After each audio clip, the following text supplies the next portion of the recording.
welcome to the Mandell Theater at Drexel University.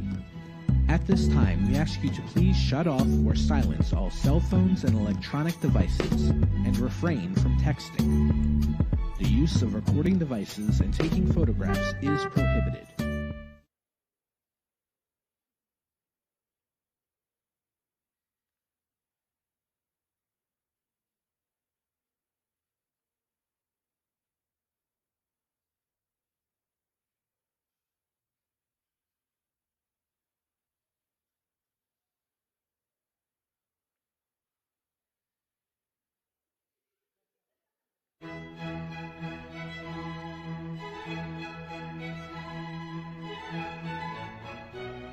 Hello, and welcome to the Mandell Theater at Drexel University.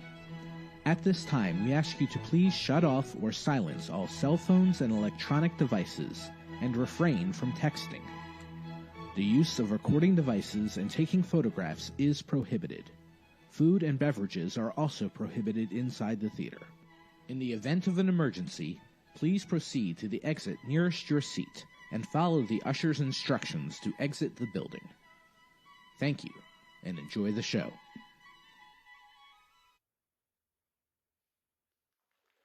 All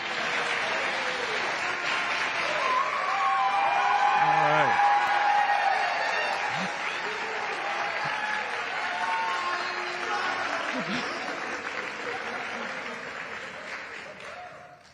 Thank you. I am Rob Lloyd. I'm Program Director for the Game Design and Production program here at Drexel University.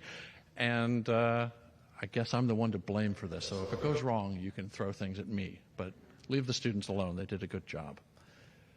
So on behalf of Drexel University, Westfall College, and the Department of Digital Media, I want to welcome you here today to help us celebrate our class of 2023. Very good.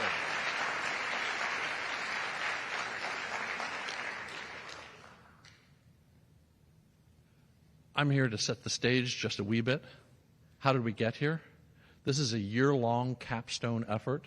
Some of you may have been heard from the students about how much effort and stress they've been under for the last year to get to this point. It all begins with them pitching ideas to the faculty. And these have been some of the advisors: Frank Lee, Tony Rowe, Dan Rose, myself. I looked like that at the beginning of the year, I swear. Milady Bridges, Nick Jashishin, and Dave Moriello, all assisting and guiding these students along in their projects as they get from idea to reality.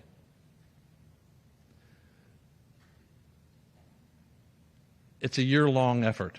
Even now, in this audience, there are juniors who are sweating their ideas and team formation for their capstone project that'll start next fall. But it really has already started. They're already pitching ideas. They're already forming teams. And they'll kick these ideas around all throughout spring and into summer. Spring is over. Week 10, right? Wow. Ooh. Summer will come along, and they'll continue to experiment and develop their ideas, push back and forth with faculty. The goal is to make sure that when they enter in fall, they've got an idea that is worthy of everyone's effort, because this is a lot of effort. This is hard, what they've done. And so we want to make sure that the idea is worth it, and that they actually have a plan that's realistic to make it happen. One of the hardest things to deal with is scoping the project. How big of a bite are you going to take, and can you actually deal with that? And inevitably, all these teams, each and every one of them, have had to deal with some level of adjustment to their project, some cut that they had to make. And some of those cuts were painful, but they were necessary cuts to get to the point at which they can present to you today a very shiny, shiny thing. In fall, it's all pre-production. They're refining their idea, they're refining their plan, they're refining their pipeline, the chain of tools and processes that will get them from idea to the final project. Once they get into the winter term, that's 10 weeks of intense, hardcore production. All the things they plan to build, all the things they plan to bring together to tell their stories, to make their experiences, that's when they're bringing it all together. So hopefully, as they limp out of the dark days of winter and into spring, they're ready to test, tune, refine, and bring all of their projects, not just from that just barely done, pretty functional but okay at the end of winter, to the full high shine that you'll see today.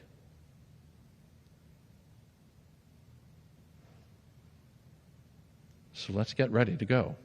I want to remind you, if you didn't catch the QR codes as you entered, I'll be bringing for you to learn more about the project. So if you didn't catch it in the last few minutes or as you walked in with the QR code prints, then you'll be able to catch this in between each presentation.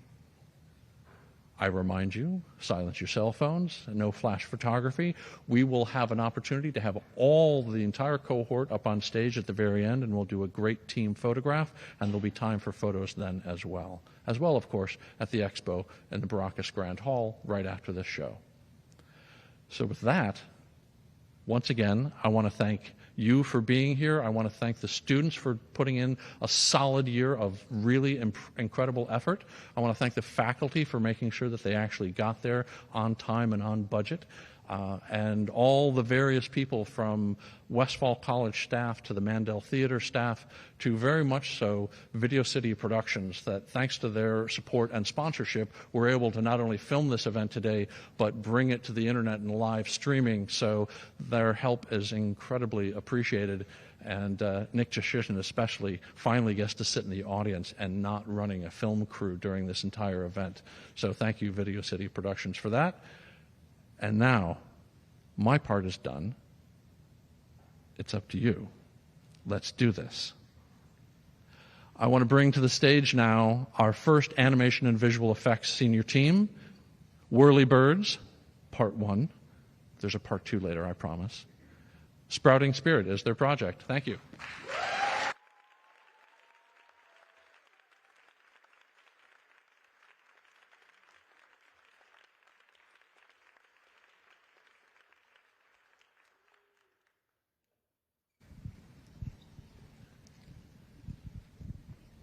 All right. Hello, everyone. We are the Anim cohort of the Whirly Birds team, and our project, Sprouting Spirit, tells the story of a young girl named Maple who reminisces the time that she spent with her imaginary friend Cornelius.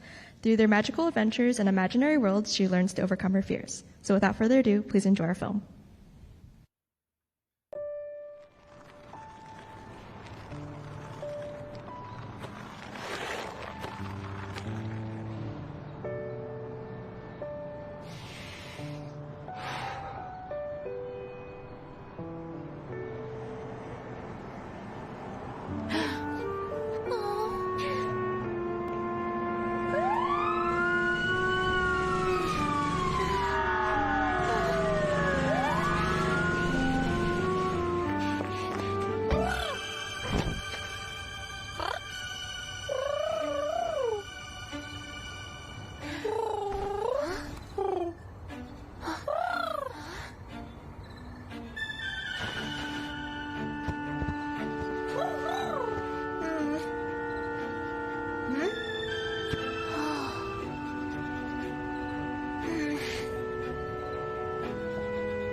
Hi, I'm Emily Ma. I am the creative director and the story lead.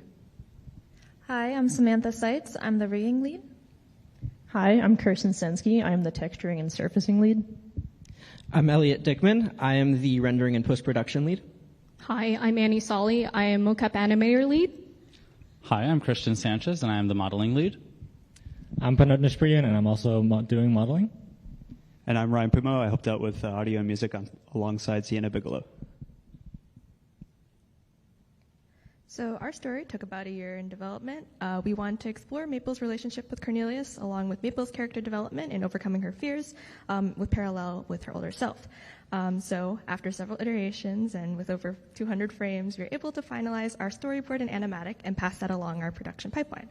And as seen here, these storyboards were very important in guiding the direction, timing, and sequences of our film. Now, let's meet Maple, our protagonist.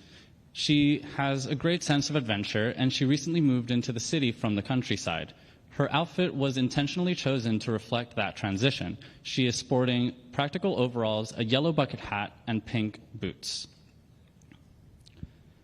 Now, all grown up, Maple is rocking a jean jacket, floral skirt, and leather boots.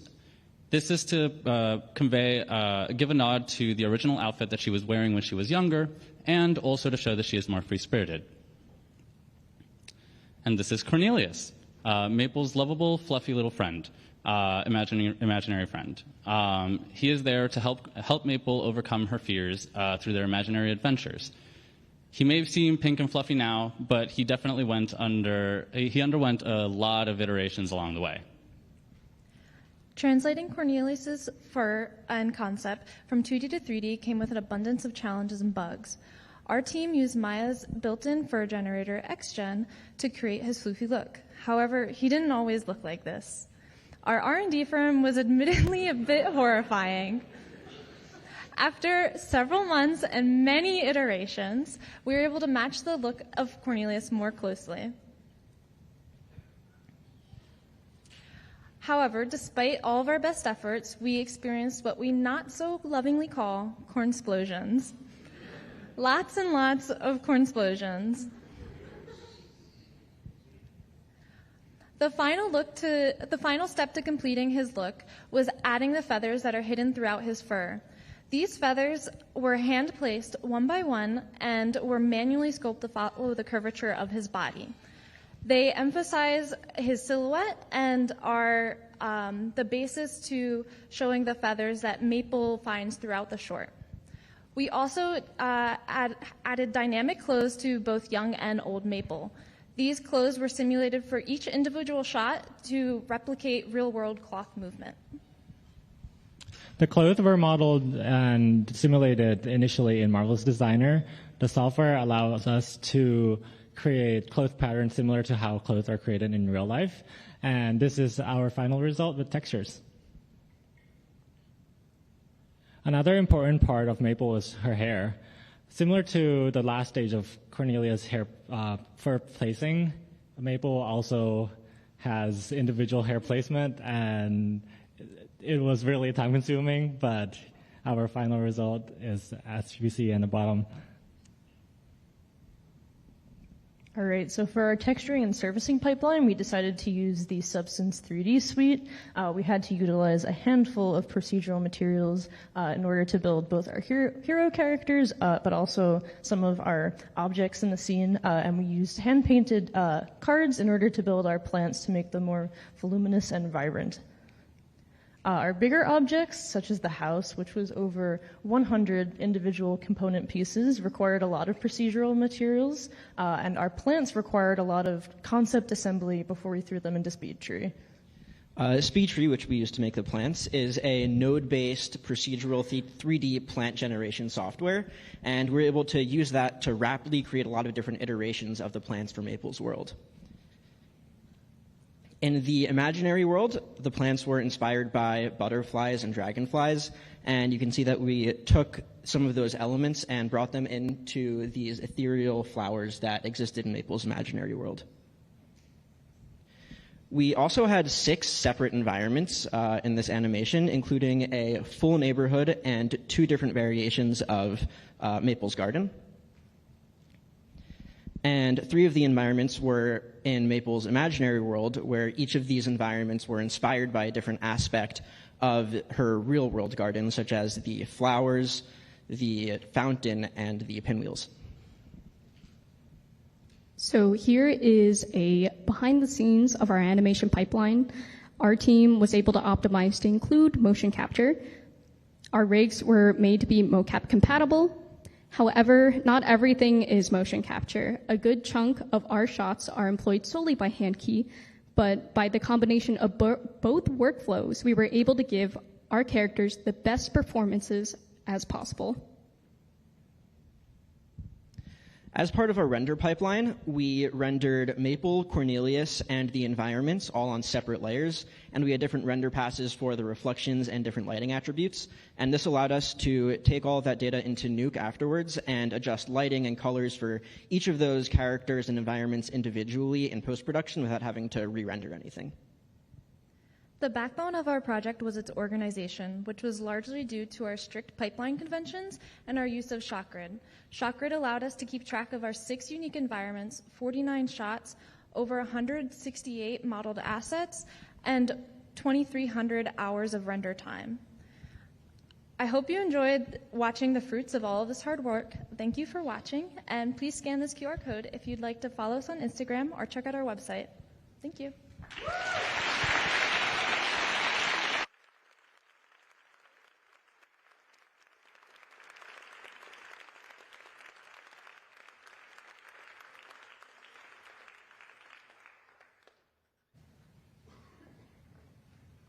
Congratulations, Whirly Birds Part 1.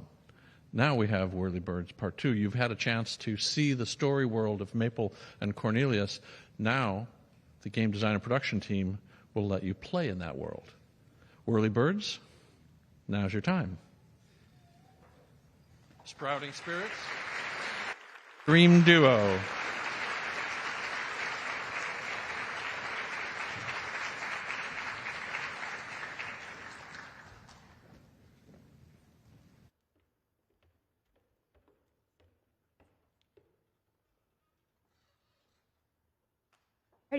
Hi everybody, we're Whirly Birds, the game side, and this is our capstone game, Sprouting Spirit Dream Duo.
And we're excited to show you the adventures of Maple and Cornelius in our game, but first, let's introduce ourselves.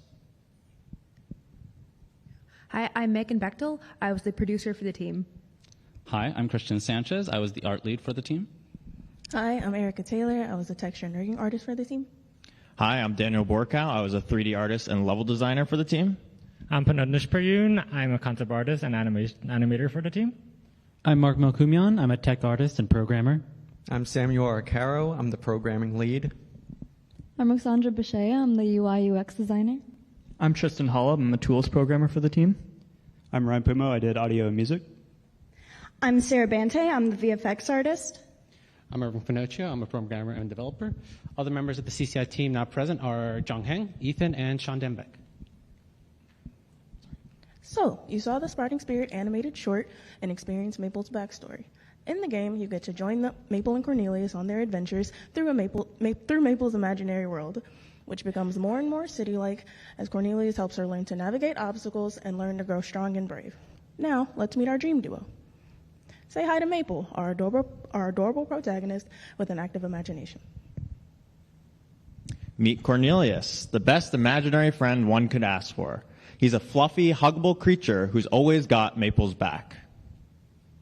Cornelius is soft and bouncy, and he makes Maple feel safe in this unfamiliar environment, while Maple, while scared at first, feels safe enough to explore and roam around in this city.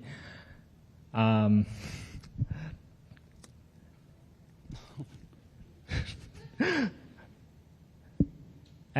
we want to make sure that we emphasize the connection between the two characters. So one of the things that they can do is they can hug each other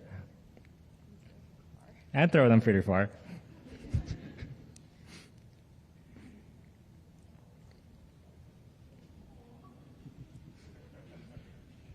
Now, where exactly are we? Maple's vast imagination and the elements of the city that she moved into come together to create the whimsical world we get to explore. Each level aims to convey a different aesthetic while simultaneously establishing a progression of time. Now, how exactly are Maple and Cornelius going to get around in this world? Beyond basic movement, we wanted them to work together throughout their adventure. Cornelius can help Maple in a variety of ways, such as helping her glide across large gaps, reach higher platforms, and hit buttons that are out of her reach. There's also a variety of obstacles for Maple to overcome as well, such as fading clouds, hopscotch, flipping planks, and more. Alongside these, Maple will encounter a variety of animates that'll help her along her journey. Such as this flower pot. Once it blooms, it will help Maple reach higher platforms. Use the skills you learn along Maple's journey to help solve fun puzzles within this imaginary world. Collect candies along Maple's journey, and be sure to find all the hidden hats as well. In order to create such a unique and visual world, we put a lot of emphasis on our internal tooling. The spline platform tool that you see here was used by our designers to easily create and modify custom platforms and decorations for their levels. This allowed for us to easily iterate and design new levels quicker and more efficiently. And here are some of the special shader effects we made for our game. We made these effects for foliage, water, and clouds with the goal of making the environment more alive and organic. We also added particle effects to different objects to add visual clarity and just have a little bit more sparkle in the world. We utilized different textures, 3D models, and occasionally shaders to get the desired effect. And here you can see those same particles in the game. For UI, soft colors, round buttons, and playful textures were inspired by the dreamlike and whimsical nature of the game. In-game UI pop-ups are used in the tutorial level to teach users the controls, and on the top right we have in-game collectibles that incentivize users to collect the hats and the candies, as well as explore more of the platform. We spent a lot of time developing audio as cute and vibrant as the visuals. We recorded Foley work to create new sound effects, and recorded voiceover for Cornelius and Maple, who were voiced by Samantha and Emily from the animation team, respectively. We also composed music centered around a main theme that reacts and changes as the player presses through the levels, matching the aesthetic.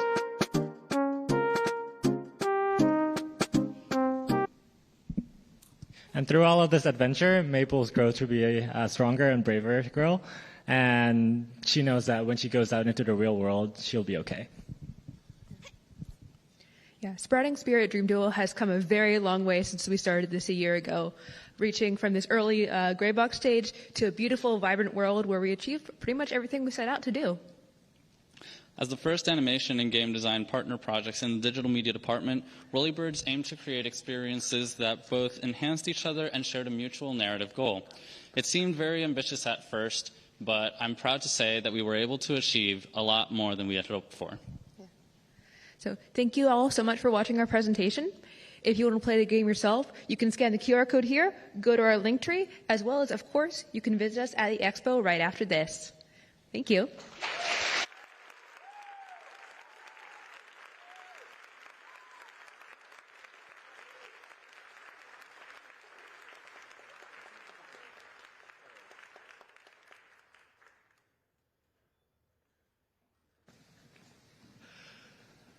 You really do want to play in that world. There's so many lush details that they were able to put into it. It's an impressive project. Thank you, Whirly Birds, Part 1 and Part 2. Well done. Now we're going to move on to our next animation and visual effects senior team, Greenhouse Studios, and their project, Seeing Green.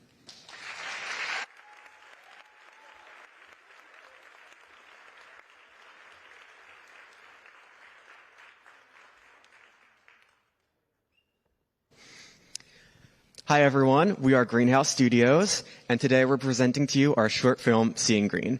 My name is Mike Gaynor. I was one of our project managers, as well as our lead lighting artist.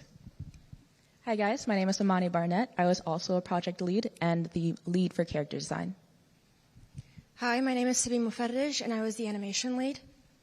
I'm Maggie Plum. I was our texturing and post lead. And I'm Alyssa Braga. I was our lead rigging artist. Life is good for the pruned and pampered house cactus plantee, but when her best friend Lavender's attention is diverted to their neighbor Violet, Plantee must rediscover the blossoming nature of friendship, selflessness, and love. This is our animation. We hope you enjoy.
Thank you, everyone. My notes a lot today. As you can see, we spent a lot of time getting to know our characters since our junior year, finding out what makes them tick and what makes them prick. Our environment reflects a lot of ourselves, and we ended up adding a lot of our own childhood toys into these scenes. With movie watching being a favorite hobby of our two characters, we even decided what their favorite movies would be. Lavender's being The Princess Bride, obviously, and Planty's being my personal favorite, Fight Club. We really wanted to make sure their personalities came through in the environment. Going into our senior year, we had a great understanding of our characters, and we were able to go through countless iterations of our story. So for Planty, we always had a clear idea of what we wanted her to look like. We wanted big eyes, a big personality, and a big attitude. And for our character Lavender, as you guys can see, we went through a lot of different iterations for what she looked like. Since the beginning, we knew we wanted her to be very bookish and introverted, and we knew we wanted that for her vibe, but we didn't really know how to show that. But we found that out towards the end. As for our love interest, Violet, we knew that she had to be the definition of cool. We went through a few different iterations to try to find our definition of that, including having a beret on her head, wearing a guitar, bubble tea, and a tote bag. But eventually we decided that a good book and a hair flip would be the classic move that would get Lavender to fall in love. So in the end, we realized that we wanted a really stylized look for our characters. So when we were turning this into 3D, it would be really easy for us to translate everything into Maya and other 3D softwares. It also helped us a lot with some technical skills that we weren't too skilled with. So for facial rigging, we were able to use blend shapes to animate instead. So for textures, we knew we wanted to stick with a childlike theme that we already had. We wanted our characters to resemble clay or Play-Doh, and for a while we toyed around with the idea of Planty being wool or fabric to point out that she's not the same species as Lavender and Violet, and she doesn't fit in with their world. But in the end, we ended up keeping her clay as well. But we did make sure to redraw all of our classic movie posters in the same species that Lavender and Violet are. Here's a scene from our original storyboard that we played around with for months. This is how we originally planned our short to start, but we went through many iterations of our story until we got it to what you watch today. The idea of Planty and Lavender having movie nights together has been one of our favorite themes from the very beginning, and can be seen here in some of our original storyboards where Planty is rummaging through a box of movies while Lavender enters the room with a bowl of popcorn. While this scene, where Planty and Lavender are watching a movie, went through many changes and iterations, we are glad that it made it into our final version of the story, serving as the emotional moment where Planty accidentally pricks Lavender and realizes that Lavender needs a human companion. So for our 2D effects, we knew early on that we really wanted to have these 2D effects help to highlight the emotional moments within our animation. Also on our team, we have a lot of people that like 2D animation, so we knew from the very beginning of our story that we wanted to have these 2D effects. We really enjoyed using lighting as a tool to help tell our story and to convey the emotions of our characters. For example, we start our story with a bright sunny morning to introduce the friendship between Planty and Lavender. On the other hand, our highly emotional movie scene, we use the cold blue light from the TV screen to play up Lavender's own sadness. We also strategically used depth of field, so for Lavender's dreamy moments where she's in her own world, the background is out of focus, but when she snaps back to reality, the background is in focus again and sharp. We encountered quite a lot of challenges along the way that required a lot of strong project management skills to overcome. One of the biggest ones was the domino effect of one thing falling behind that would set back all aspects of production. And to overcome these challenges, we came up with a lot of strict deadlines and daily schedules that allowed us to make sure that we hit all of our deadlines that we came up with. We also came up with daily progress check-ins to make sure that we stayed on track of everything. We wanted to include a behind the scenes of what one of our scenes looked like, just because not everything is as it seems. As we were animating, we had to make drastic changes to some of the characters' geometry. In the Band-Aid scene, you saw the characters' hands, but in order to make that scene work, I had to stretch and bend the arms and bodies of our characters to make it the shot that you saw in our short. Thank you for watching. We want to give a special thanks to all our family and friends who supported us and were there every step of the way. We also want to thank the music people, the music team who encapsulated our story in a beautiful way and made our short come to life. We hope to see you at our booth at the Expo. Thank you.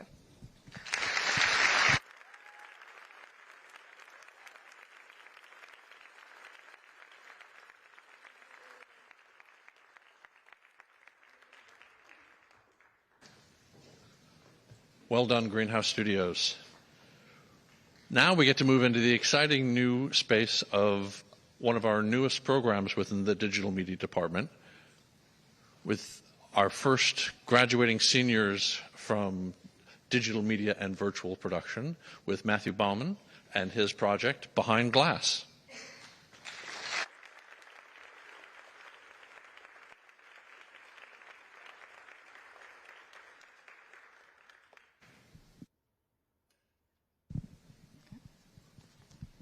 Hello, everybody. I'm Matthew Bauman. As mentioned, I'm one of the Digital Media and Virtual Production students, and this is my independent project, Behind Glass, in collaboration with the Corning Museum of Glass. Now, please behold the power of the Unreal game engine as we're able to explore the intricate physics and unique properties of glass inside of it. This includes variety of properties such as shattering and bending light in unique ways, and being able to explore the fragile as well as durable properties of glass in a tangible experience. As mentioned, I wanted to explore some of the properties of glass that could be handled inside of the Unreal Engine. These include things such as lumen lighting, as demonstrated here, in addition to additional features that will be showcased momentarily.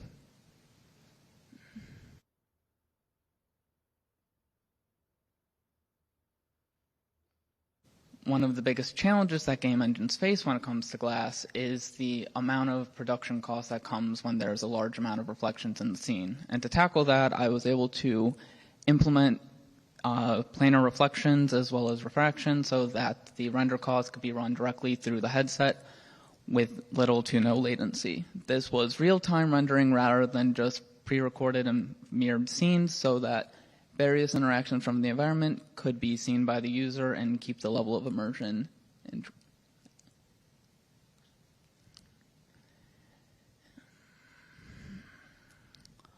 One of the final features I wanted to explore and was very much requested was the ability to shatter and break glass in real time and have as much fun as you could with that. To do that, I had to go through a variety of different approaches to try to replicate this experience, but eventually was able to succeed in a successful demonstration as shown below, where you can have a variety of assets inside of the environment shattered real time from various areas. This has been incorporated throughout the exhibit so that it can be used. The application was in collaboration with the Corning Museum of Glass, where I worked directly with their research and education team, tech development and platforms, as well as the Hot Glass program supervisors to create an application inside of the MetaQuest. It was designed to create a series of interactive showrooms that can highlight the fun and interesting properties of glass in all of their different forms and aspects. It wanted to directly incorporate assets from the museum's catalogs inside of the game environment so that users could see and interact with these unique and very fragile exhibits up close in person, which is not normally capable due to the fragile properties of what are being showcased. Various interactions, as mentioned before, are shattering, planar reflections, as well as real-time lighting, and continued developmental features are being implemented post-graduation per their request as they hired me on to further develop this project. So one of the initial challenges, as I had mentioned, is with lighting and, by an extension, the reflections and procedural costs that come with trying to implement the sheer quantity of glass that is inside the environment. Something that I was able to solve that solution is the lumen lighting, as well as ray tracing and planar reflections to do real-time rendering. This is reminiscent of a previously used project that was implemented by Corning Museum of Glass during COVID when they were trying to tackle some of the general costs and restrictions that came during those times, as we're all aware. Unfortunately, when they went to implement the application, they ran into too many challenges with trying to get it optimized to run on the headset. I have been able to fix those challenges so that they are now able to run these applications. As mentioned as well, one of the big things that people come to mind when they think of glass is that inherent desire to shatter it into 1,000 pieces.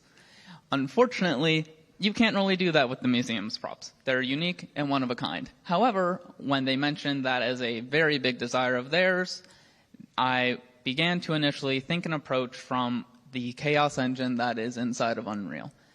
Upon initial implementation, though, there were some issues. As seen up above, the simulations with Chaos are a lot more suited to scenery destruction of buildings and bridges, not so much that intricate shattering that glass requires. Due to that, I had to generate a custom physics program to replace the physics of the glass so that there could be proper shatter effects as well as other additional features. Some of the different ways that people can shatter the glass include shooting it with projectiles, smashing it with various objects in the scene, as well as just breaking it with their bodies if they really just want to punch it.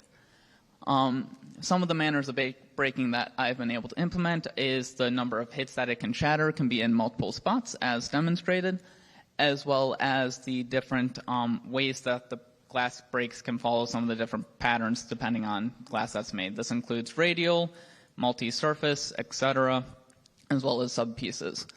The other physics features that have been implemented has been a lack of gravity due to some fun that they requested, as well as the ability to have the extraneous pieces still collide and interact with the environment. Due to all of that, I had to do a deep level of exploration inside of Unreal's blueprint editors, as well as do some custom coding through C++. Thank you very much. If you have other interests to see the future development with this project, Corning has it on their website at the link above, as well as talking to me in person at the expo. Thank you very much.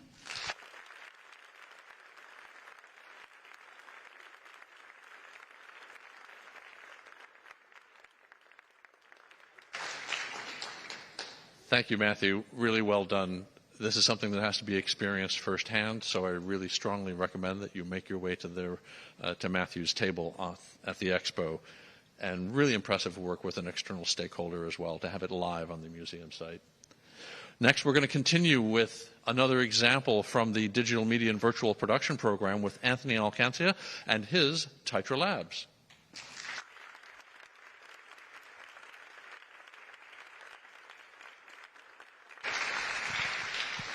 All right, hello everyone. Thank you for coming.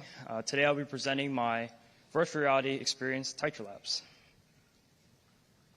All right, so now imagine a world where the field of chemistry transcends the boundaries of the classroom and where experimentation takes place outside the laboratory. TitraLabs is a comprehensive chemistry titration simulation that looks to provide a new way of learning chemistry. So in this application, users can weigh out solids, pour solutions, and conduct titrations, all in a highly interactive and immersive environment. Now, the aim of this project was to develop a process which the specifics of user input would be accurately reflected in the calculated outcomes. So that when we weigh out solids for a certain time, it would actually be reflected in the calculations that would come.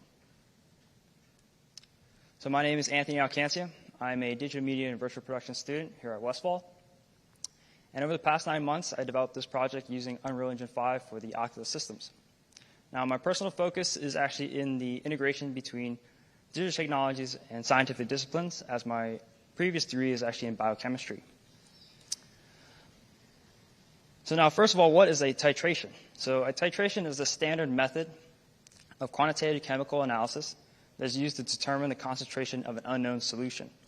So this is actually something that many of you may have done in a high school level chemistry class. So we can actually simplify this even further. A titration can be seen simply as the relationship between two things. So in a simple acid-base titration, we have an acid solution and a base solution.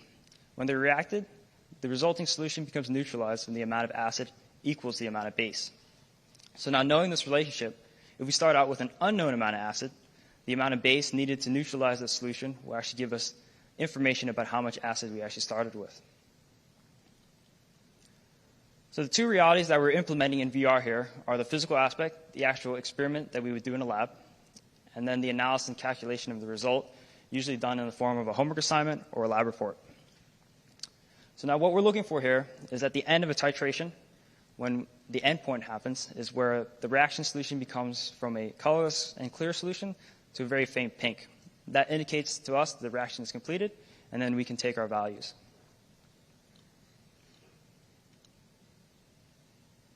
All right, so now here's a quick preview of TitraLabs.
So before I end, I'd like to give a special thanks to my advisors for their help and feedback throughout the project. And if anybody's interested in actually trying out the application for themselves, we do have headsets set up on the expo floor. So thank you very much.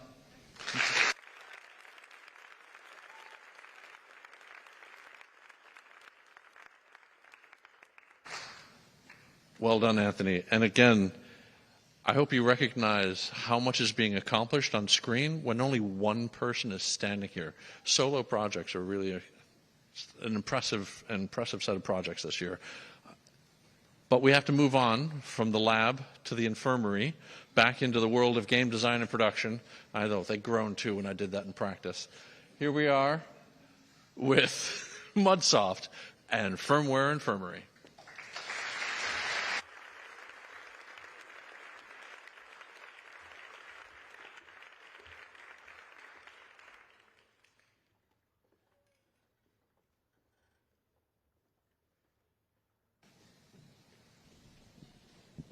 Hi, everyone. We are MUDSoft, here to present Firmware Infirmary. Hello, I'm Faris Habib. I'm the 3D modeler and tech artist. I'm Isabella Hara, the art lead. I'm Lily Joyce, team lead and producer. I'm Violet Viveros, narrative lead. I'm Kate Wagner, 2D artist. I'm Lauren Wilkins, character and 2D artist.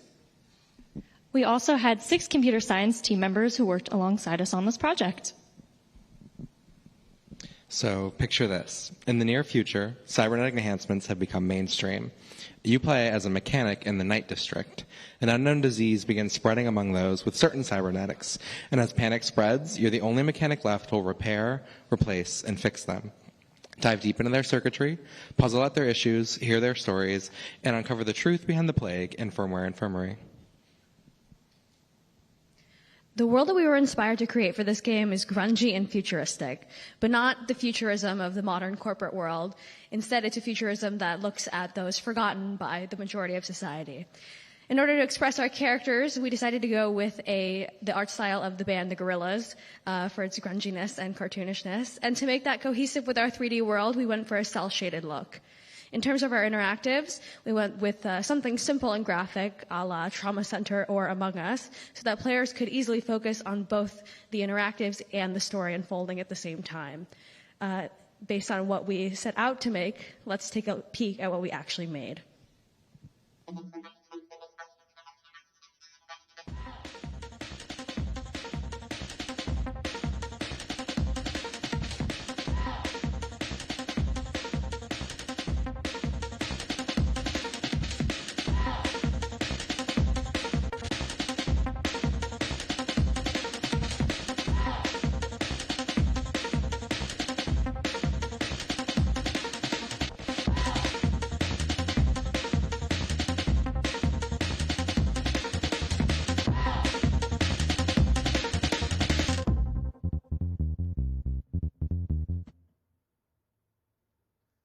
Oh, thank you. Yes, go ahead. So the environment that created, that you got a sneak preview of in that teaser, was inspired by thinking holistically about the world that the player's in. The play space is your whole world as a player, so it was designed to reflect the grunginess of the surrounding city.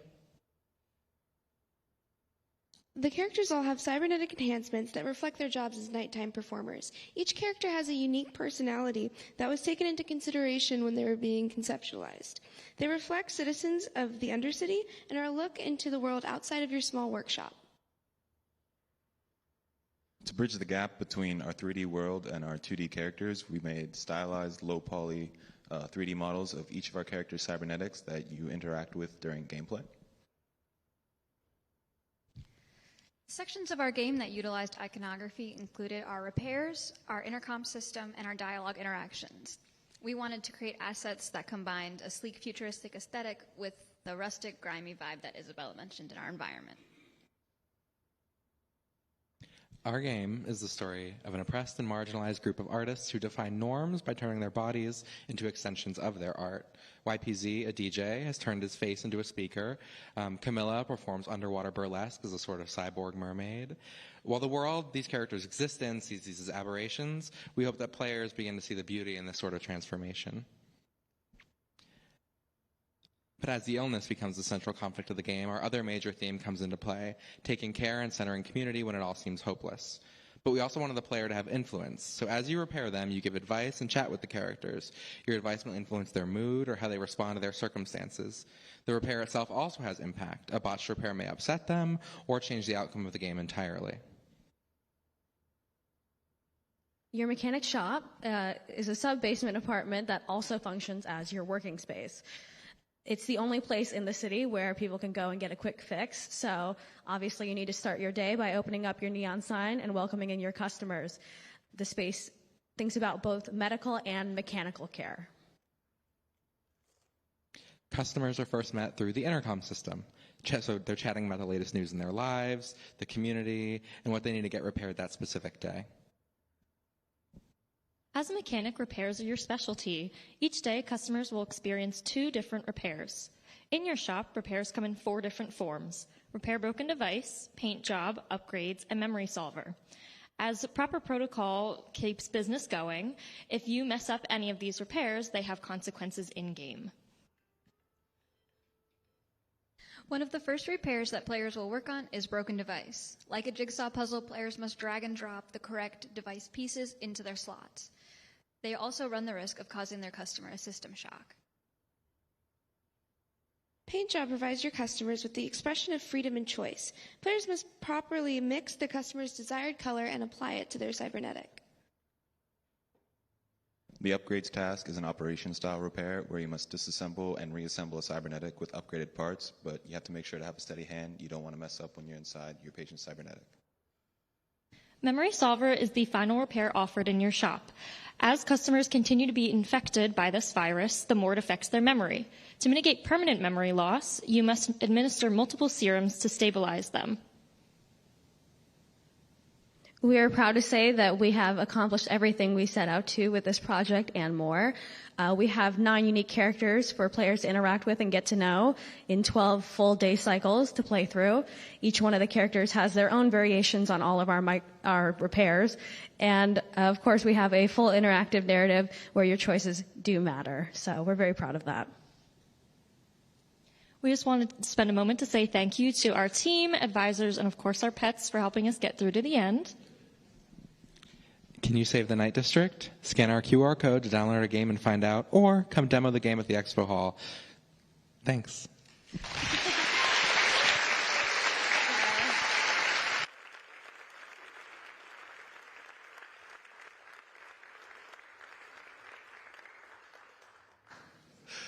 Well done, MUDSoft. We now return to the world of animation and visual effects with our next team, Team Big Robot, and a work in progress.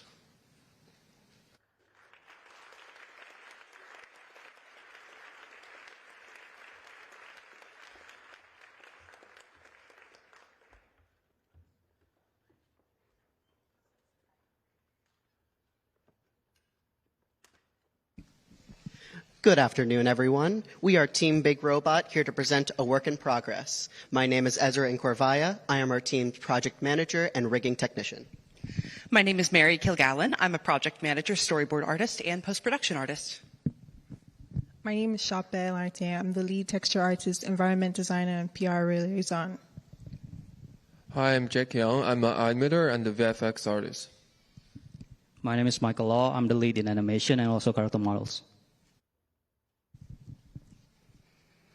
Our story focuses on a paranoid shut-in inventor who has to toil with the reality that his latest creation, made to destroy and fight, just wants to create. We hope you enjoy our show.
So for our visual effects, we wanted to have a huge amount of audio flow for dramatic effects.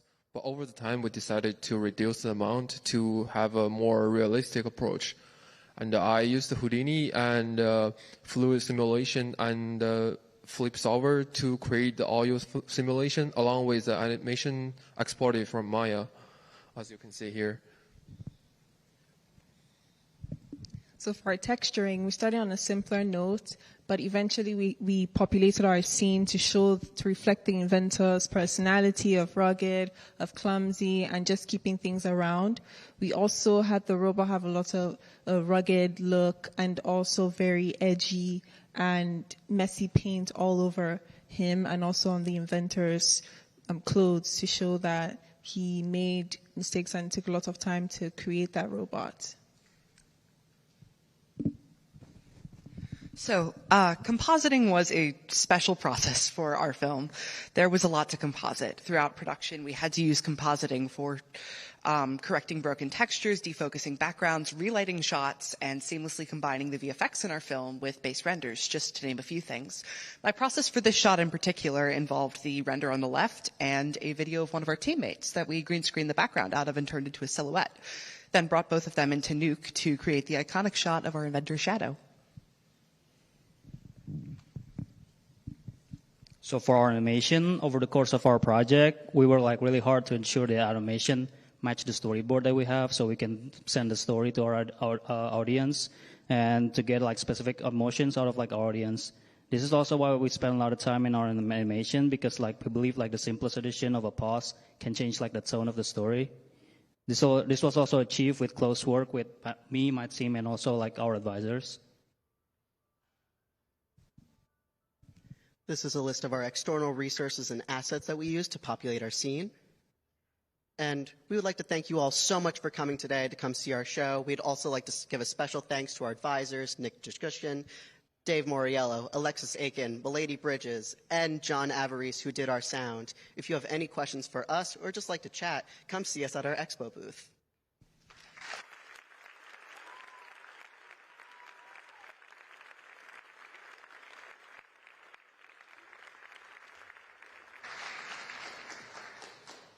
Well done, Team Big Robot. Now, continuing on in the animation visual effects, but again, a solo project, and you must appreciate all that was accomplished with this. We are moving on to a project that worked with the Story Medicine program at the Children's Hospital of Philadelphia with Josh So and his project, Mice and Magnolias.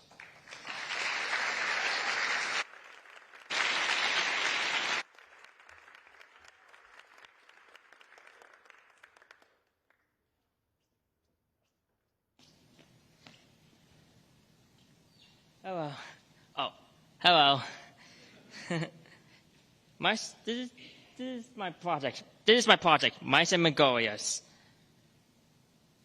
What is Story Medicine? Story Medicine is a Drexel University program that creates original entertainment content for about children with illness and disabilities around the public hospitals of Philadelphia. For my serial project, I created a original short story called Mice and Magnolias, written by Matrika Takdua, and it features two friends who love baking. And I just wanted to mimic a picture book that combines 2D and 3D graphics. Here is the title screen, and this is the story. One rainy afternoon, a woman works rigorously away. The woman wipes a dash of sweat off her forehead and steps back to admire her finished masterpiece. The cake is a triumph of sugar and flour. Adorning the very top of the cake is an elegant single-sugar magnolia. The woman hung her apron on a hook before grabbing her coat and umbrella. She bends down to pet Tobias, the tabby cat that perches outside the bakery, and she's off. Every day, Jean-Luc patiently waits for the baker to clock out so that he can unlock the door and let Tobias in for the routine game of tag. You're it, Monsieur Tobias! Catch me if you can! And the chase is on. Tobias is in hot pursuit of the tiny mouse, chasing him through the bakery laden with desserts and pastries. Tobias suddenly halts and pulls out his inhaler. Sometimes, Tobias feels like he's breathing through a tiny straw. But with 2 quick puffs, his inhaler delivers the medicine he needs and makes it easier for him to breathe again. You almost had me there, Monsieur Tobias. You're getting faster and faster every day. Sacre bleu! What happened to the cake? It must have fallen when we were playing our game of tag. Grab me an apron and a oui, s'il vous plaît. I must fix this mess before the baker returns. But Jean-Luc, you're a mouse. You can't bake a cake. Excusez-moi, Monsieur Tobias, but there's nothing I can't do. I've seen the baker woman bake dozens of cakes. And besides, I have you as my sous chef. Tobias and Jean-Luc begin to work rigorously to recreate the magnificent cake. The unlikely pair would run around the bakery with the same speed as their game of tag. Soon, their chaos comes to order, and their creation is complete. At the very top is again a beautiful single sugar magnolia. It appears that Tobias and Jean-Luc have acquired a new favorite hobby. For many more afternoons, and a baker at the corner of West 11th and Bleecker Street, after the woman grabs her coat and leaves, a pair of unlikely friends work rigorously away. And that's it.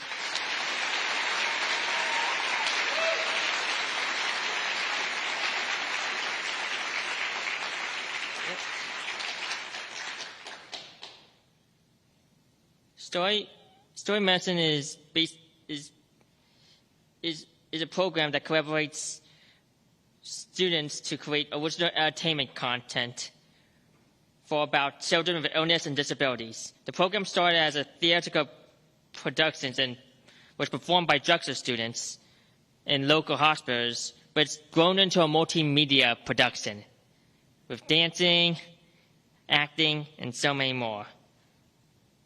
It's currently creating a prototype episodes for a television series that can be accessed by kids at home and in hospitals anywhere. These episodes will feature narrated stories to make, for the goal to make children feel uplifted, represented, and joyful.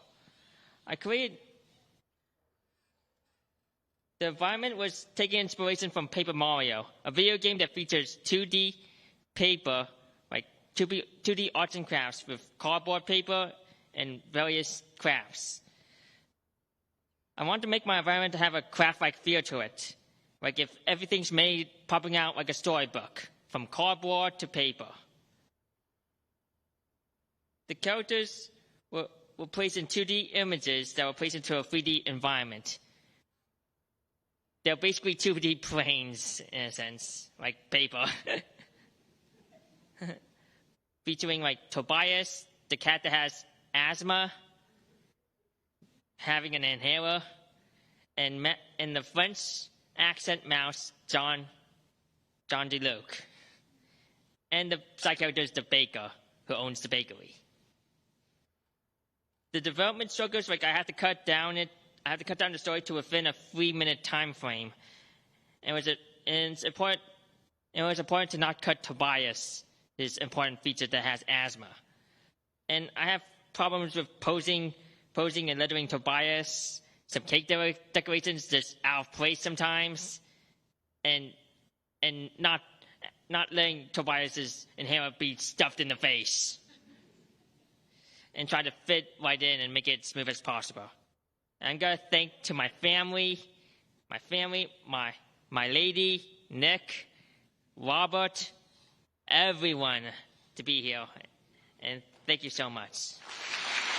Thank you all.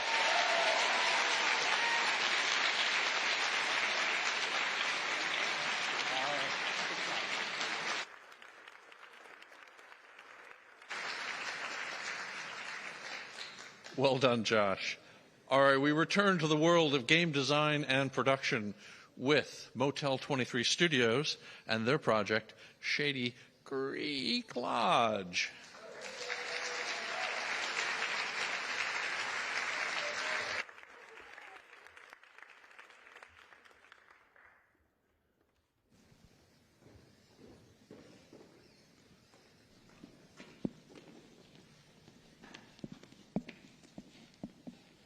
Hi everybody, we are excited to present our senior project horror game, Shady Creak Lodge, developed by Motel 23 Studios.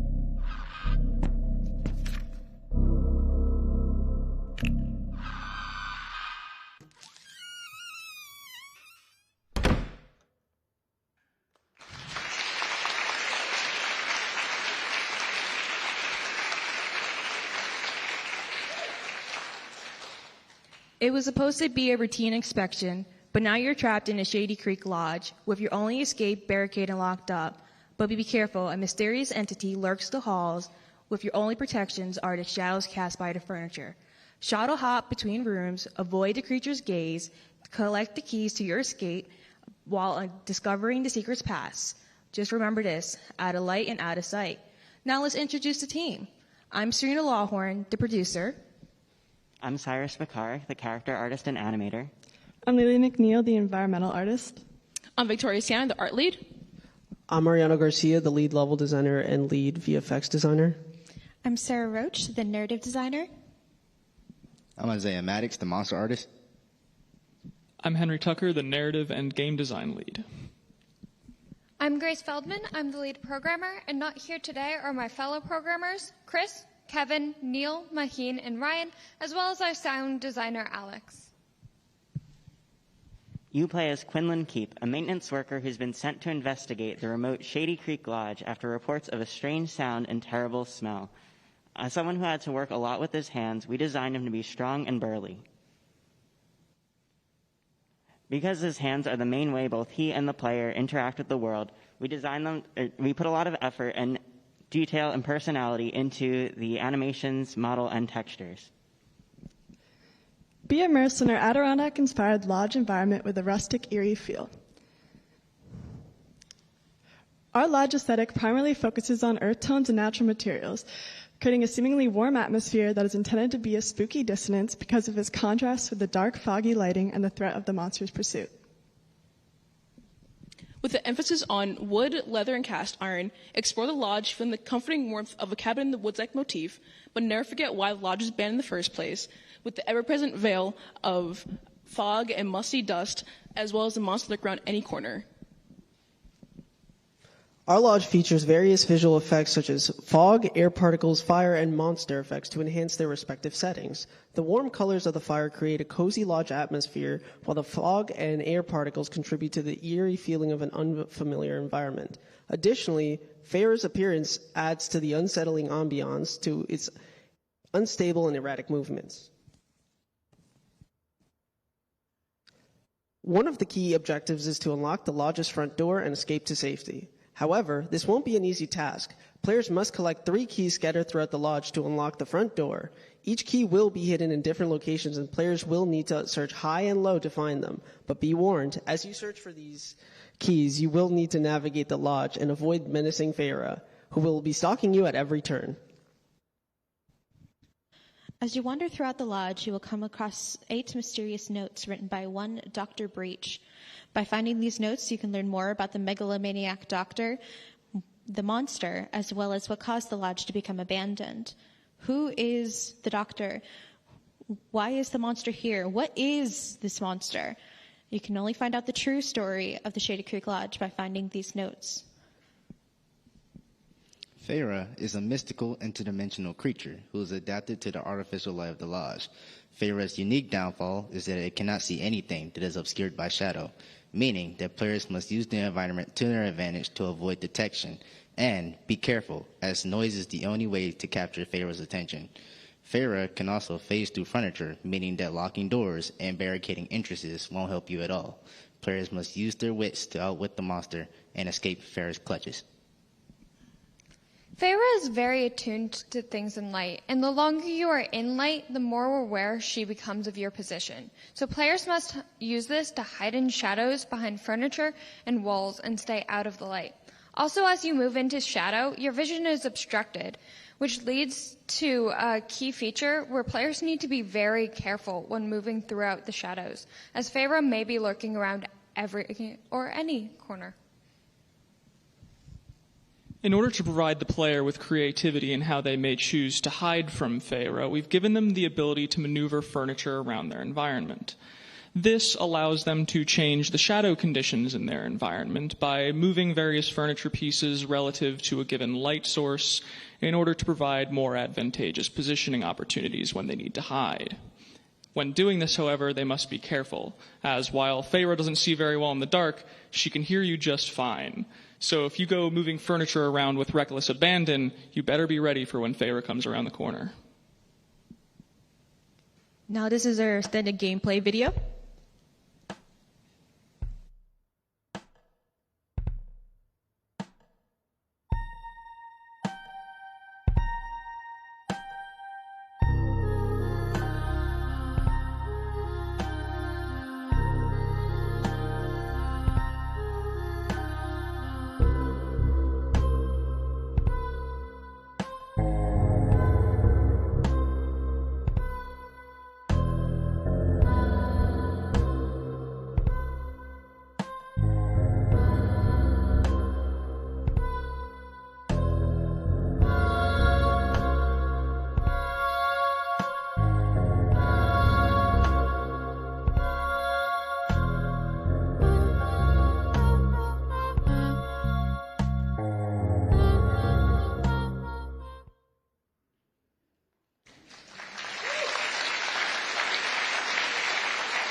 Thank you, everyone, for joining us today. We wanted to give a shout out to our advisors, professors, family, and friends for helping us go through this all this way.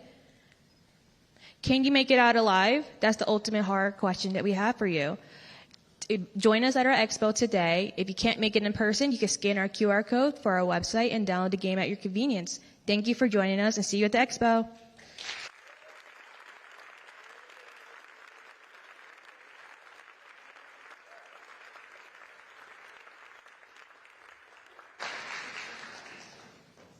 I hope nobody's traveled and is staying in Shady Creek Lodge tonight. We're now going to move on to another game design and production project, including members all the way from Texas, Cyberduck Collective and their project, Recursion Error.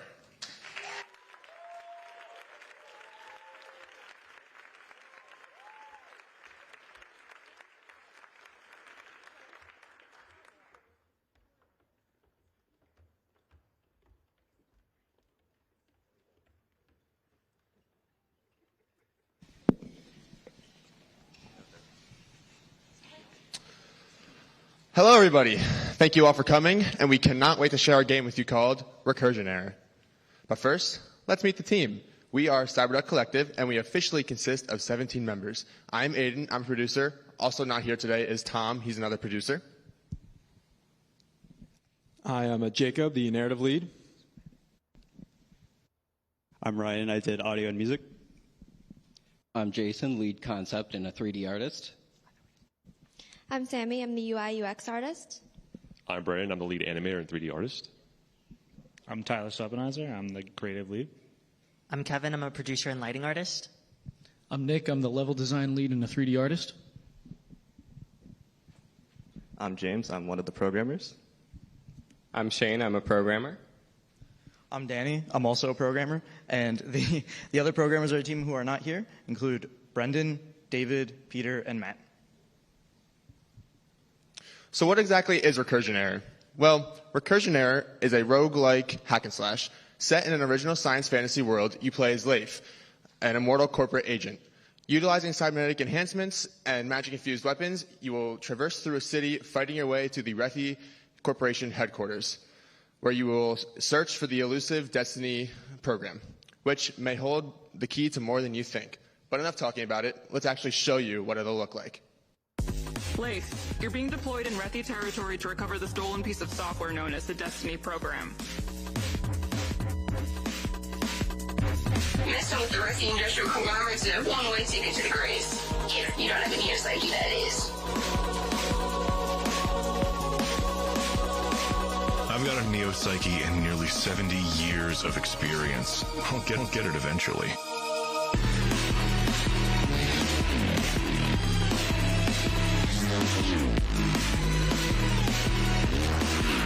Classic corporate MO, huh? Beat your head against the drum and eventually it'll crack.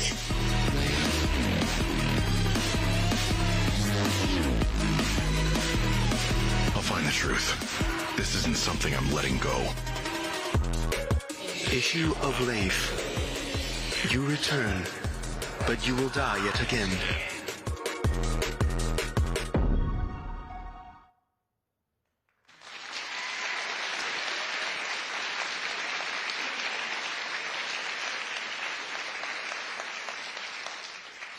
The key to every good roguelike is the Sisyphean gameplay loop of play, die, repeat.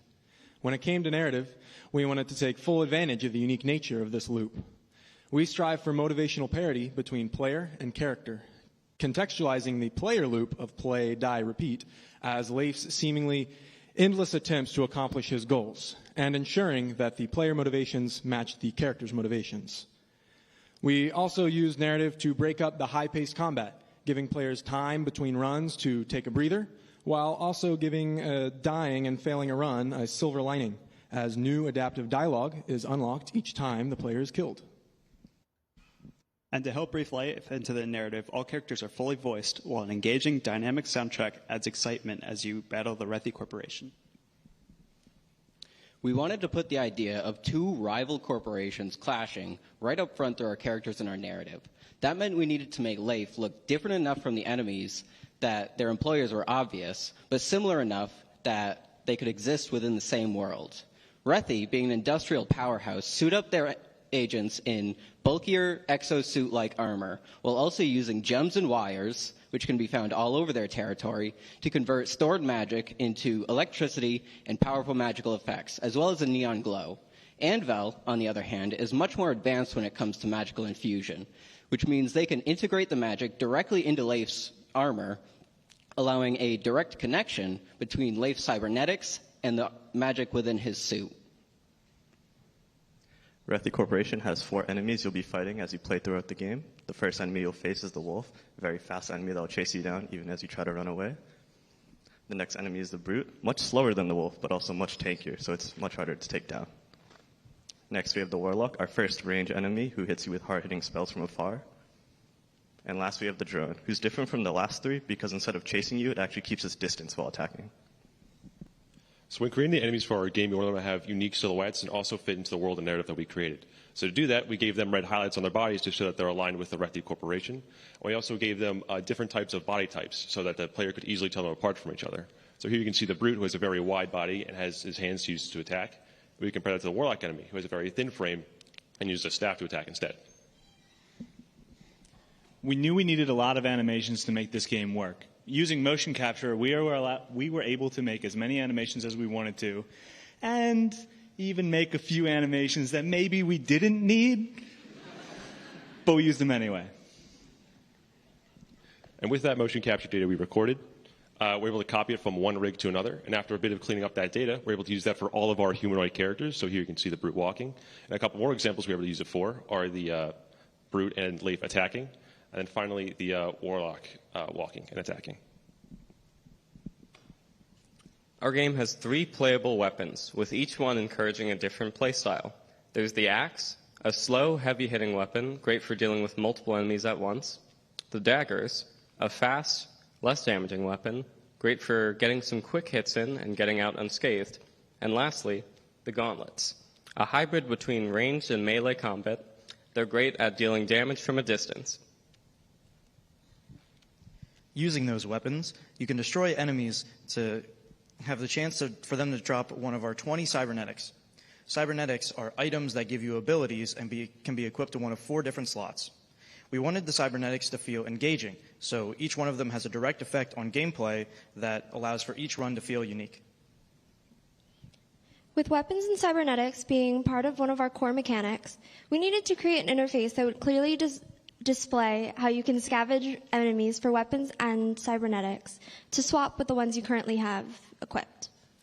We created distinctive icons for all of the weapons and cybernetics and assets for the menus, all of which were done in a pixel art style with iconography that mirrors the imagery found in the world. We went through lots of iterations and user testing to create these final designs. Now let's talk about how we bridged level design with the art style of our game. We decided to split our levels up into 3 distinct areas: the dock levels, the city levels, and the corporate lab levels. We wanted to visualize Leif working his way from the outskirts of the city with the docks into the heart of the city and eventually infiltrating Rethi's corporate headquarters. Adding flow to our levels was essential as it gives players direction and gives context to the world our team created. By utilizing strategically placed hollow walls, we can point players through the level.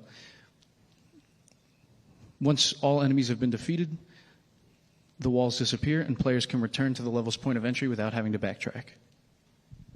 Special thanks from Cyber Collective to our Digum and non-Digum faculty who have helped us on our journey to develop Recursion Error. If you would like to play more, come check out our website by scanning the QR code or seeing us at our booth. Come find the truth with us. Thank you.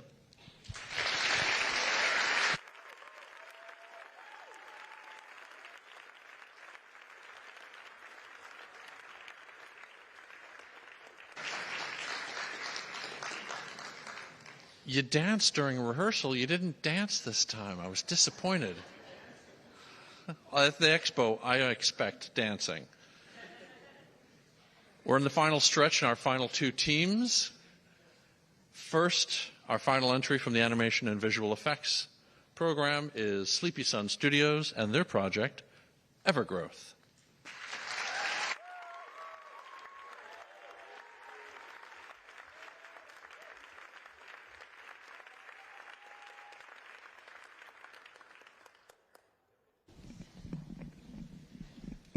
Hello, everyone. Thank you for coming. We're Sleepy Sun Studios, and this is our year-long senior capstone final, Evergrowth. So, our short is about a small magical being named Sundrop. After waking up in a strange forest, Sundrop finds himself all alone in an unfamiliar land. But soon, he meets an unexpected friend, and through trials and error, he learns that he has the power to bring light to this dark land. And without further ado, we hope you enjoy our animation.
So to introduce the team, I'm Lara. I'm the project manager and Unreal Engine technical director in the team.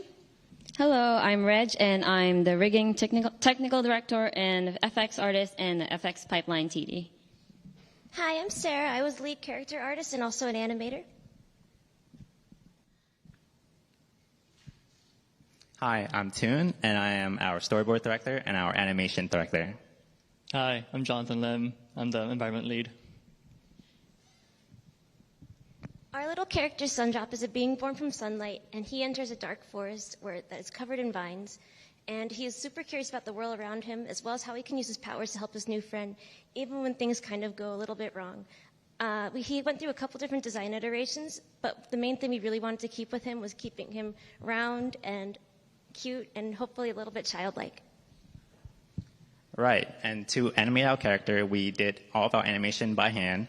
At the start of our project, we did try to use a motion capture workflow, but unfortunately that workflow didn't provide us with the right performance and the right emotion that we were looking for. So we decided to do it the old-fashioned way, which is setting every key by hand and making sure that all of our animation is as smooth as possible. Our show kind of have a long runtime, so it took us a really long time to do all of that. But I think I can speak for my fellow animators and say that we had a blast doing the animation. It was really fun channeling our inner kid to bring Sundrop to life. Our other character, the Forest Lady, is meant to embody the forest that she lives in. So in the beginning, her health kind of reflects that because she's covered in the same vines that the trees are. But with Sundrop's help, she's able to free herself from those vines, and she becomes her healthier, more ethereal version. We really wanted her to be this friendly, kind of approachable figure, and she went through a couple different iterations. But the funny thing is that despite all of that time, we haven't found a name for her yet. Cool. And we had two environments throughout the story. The first one was a dark, spooky forest where Sundrop was born. We wanted to invoke a sense of loneliness, scared, and lostness. And as the story progresses, sunlight and that green stuff come out. So we want to invoke some kind of hope and awe. And we use the light to not only progress the story, but also to invoke the emotions of the characters. We knew from the get-go that our production and style required us to use multiple different softwares, and I'll mention that before we started this project, most of our teammates only had experience with only Maya, so we had to use our time wisely to learn using all these softwares and also create the animation and all the caches that we need. Our team started in winter animating in Maya, that's for both Sundrop and the Forest Lady. And depending on the shot and the needs, we brought Forest Lady to Houdini for the vine simulation so the vines could grow and then recede on top of her. And then we also brought her to Marvelous Designer so we can dress her up and give her the dress simulations. At the end, we had to figure out how to combine everything together in Unreal Engine. And thankfully, our team decided to use Unreal Engine pretty early on. This gave us a chance to render pretty fast and give us a lot of opportunities to make very quick changes in our animation. Our short is about 5 minutes and 10 seconds. So traditionally, rendering this would have taken us 3-4 weeks. But with Unreal Engine, we could do this overnight. Challenges. Okay. For this, since we had very limited Unreal Engine experience, only some of us had ever used it, we had to do a lot of R&D. And one of those challenges that we encountered early on were the sparkles that you see down there. We don't know what caused it, but we kind of thought that it was from Unreal, identifying the artifacts from the LMIC files that we brought in from Houdini for the vines. We fixed this by fiddling around with the material shaders in Unreal, and another one of the problems that we encountered is how big our files would turn out to be for every single shot. The vine simulations would give us about 5 gigabytes of data per shot, and some of the dress simulations that come from Marvelous would also be about the same. And for each shot, we would have about like 5, 10, 15 gigabytes of data per shot. And in order to solve this, you see this giant node tree. That's one of our node trees in Houdini, specifically designed to optimize our simulation files for each shot. One of the biggest challenges that we encountered was figuring out how to bring everything into Unreal itself. Since we were using Unreal for all the animation, the camera, the lighting, everything, all the simulation will be brought into Unreal.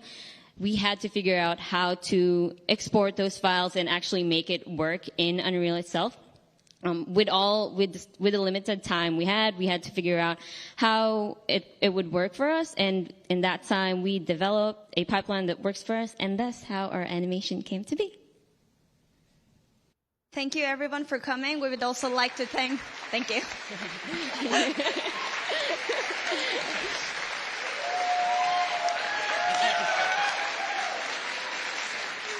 I would also like to say thank you to all family friends who are currently here and who are watching on YouTube. I know you're there. Thanks for supporting us, and please stop by our booth and visit us.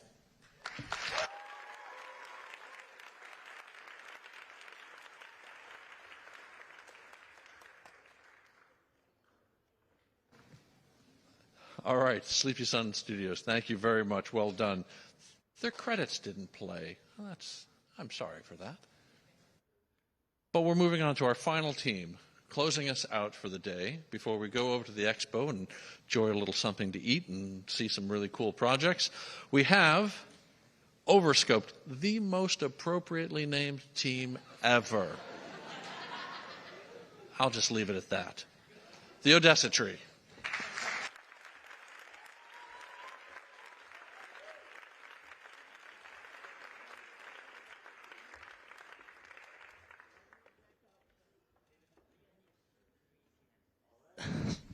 Thank you, Rob, and thank you all for coming. We're Team OverScoped, and we are really excited to present to you our game, the Odessa Tree.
Immerse yourself in a world lost to time as you guide three enigmatic characters who are vessels of a singular soul, the remaining essence of the majestic Odessa Tree.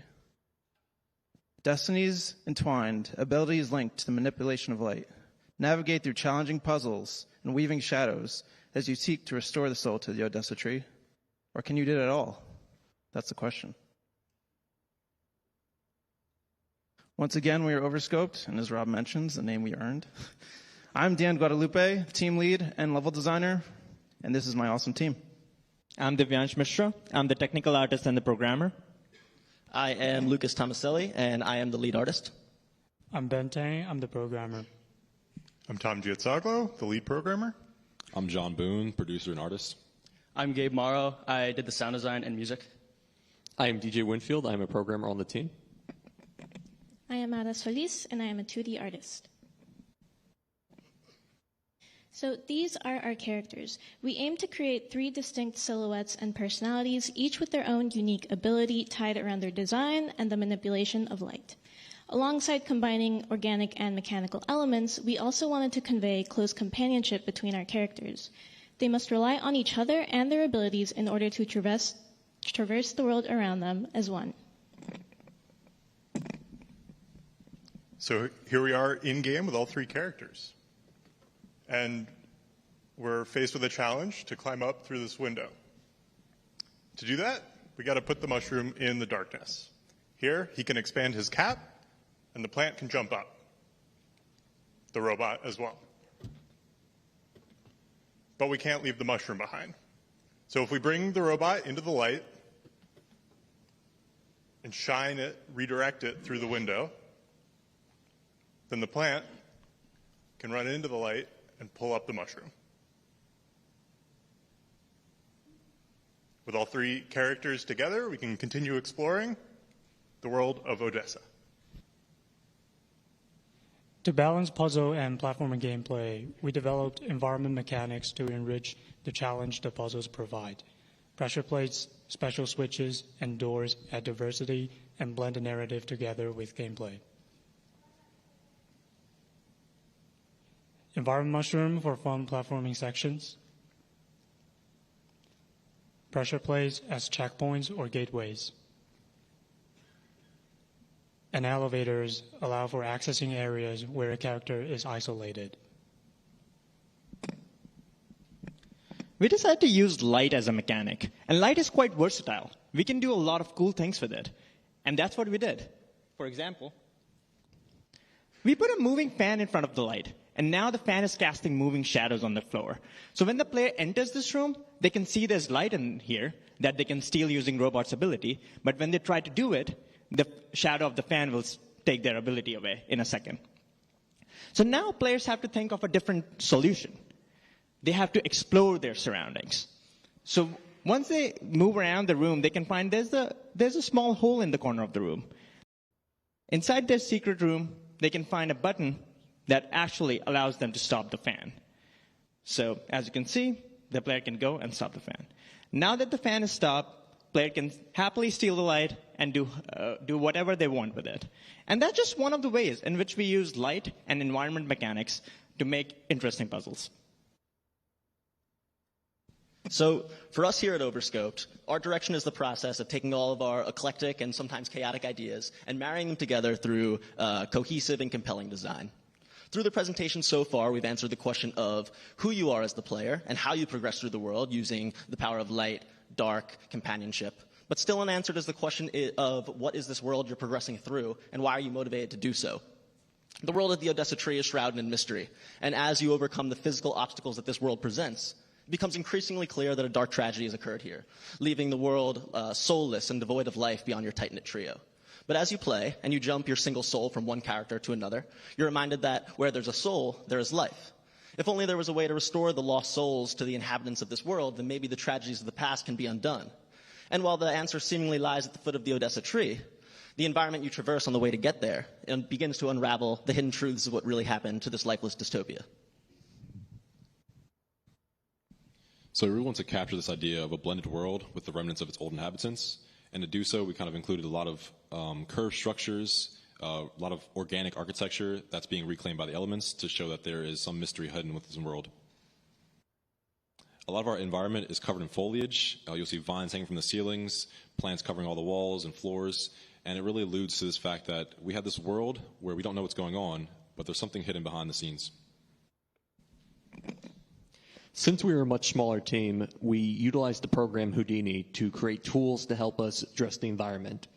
Our game is very environment focused, so we wanted to be able to easily help make the environment feel worn down and moss overgrown in certain places. Tools you can see on the screen are path build-in, ivy generation, and cracks on the floor to help make the world feel alive.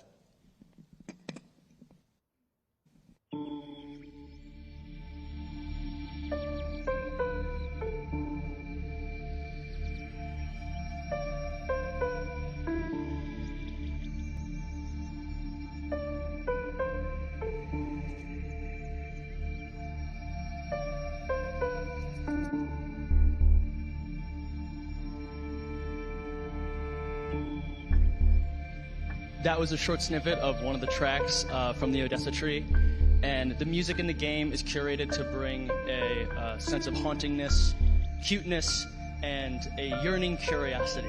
And throughout the game, there's a constant droning atmospheric background noise, which is interrupted with instrumental tracks that'll bleed in and out depending on the progression of the game. And I used many audio tools throughout making the music for the game, such as Spitfire Audio, which uses live orchestras in their sample set, and a lot of the sound design I got from things like Splice, as well as recordings of welding, birds, and kids playing basketball, just various random types of Foley.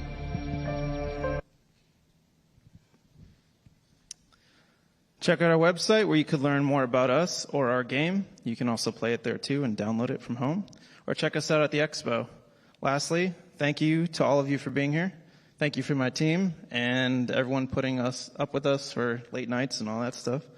Awesome. Thank you.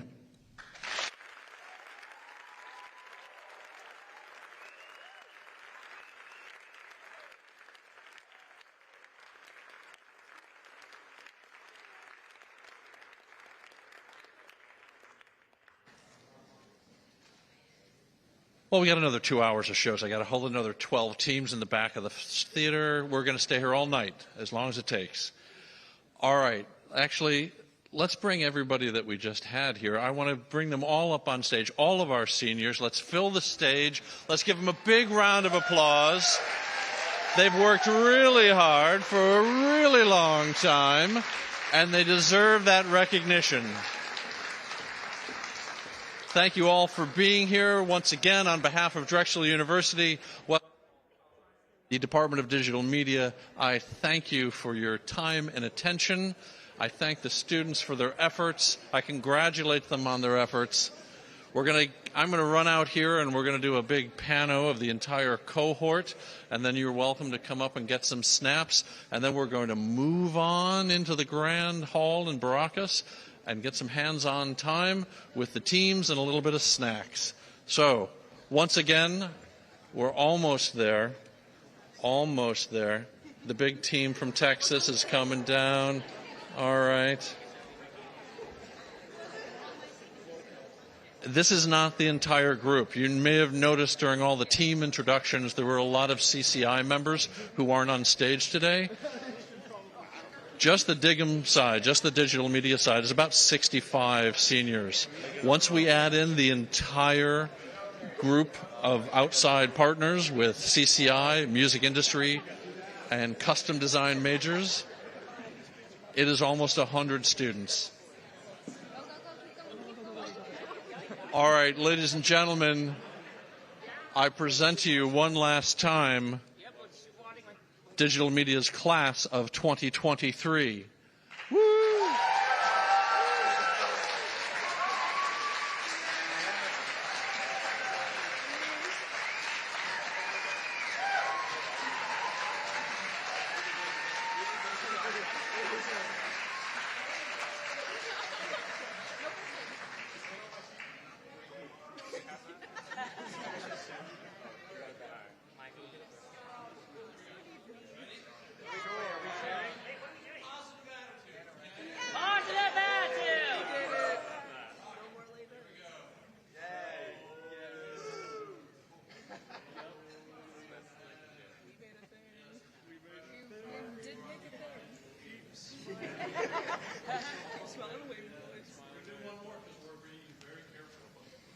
Making sure no one blinked. Yeah, well, I probably didn't press the right button at the right time. Here we go. 23. How many people in the audience were, well, we're all